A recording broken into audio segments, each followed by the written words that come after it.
মতামতকে নিয়ে যদি জাতীয় সঙ্গীত পরিবর্তন করে দেই, কালকে আবার পরিবর্তন করে দিলাম, তাহলে এই দেশের মেরুদণ্ডটা কোথায়? জাতীয় সঙ্গীতকে এতই ভালোবাসি, এতটাই আবেগ জাতীয় সঙ্গীত নিয়ে যে আমি নিজেকে আটকাতে পারি নাই। সম্পূর্ণ নতুন একটা শহরে খুঁজে খুঁজে চলে এসেছি। দিচ্ছিকে কালকে দুপুর পর্যন্ত চিনতাম না।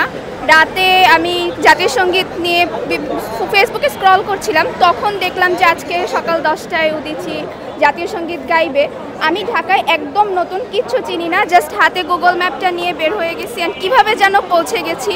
জাতীয় সঙ্গীতকে এতই ভালোবাসি, এতটাই আবেগ জাতীয় সঙ্গীত নিয়ে যে আমি নিজেকে আটকাতে পারি নাই। সম্পূর্ণ নতুন একটা শহরে খুঁজে খুঁজে চলে এসেছি।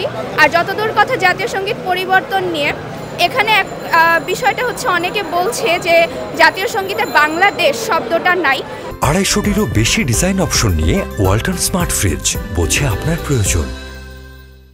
জাতীয় সঙ্গীত কি? বেসিক্যালি জাতীয় সঙ্গীত হচ্ছে একটা গান যেটা আমাদের প্রাচীন কাল থেকে শতাব্দীর পর শতাব্দী, যুগের পর যুগে মানুষকে কমফোর্টেবল ফিল করে এরকম একটা গানকে নিয়ে জাতীয় সঙ্গীত করা হয়।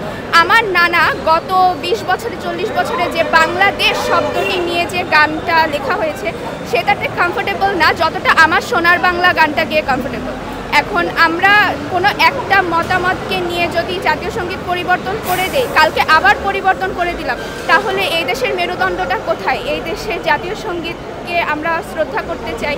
আমরা চাই যে বাংলাদেশের মানুষের মধ্যে যে জাতীয় সঙ্গীতের প্রতি ভালোবাসাটা আছে সেটা থাকুক, যুগের পর যুগ মানুষ গেয়ে আসছে সেই জাতীয় সঙ্গীতটা থাকুক।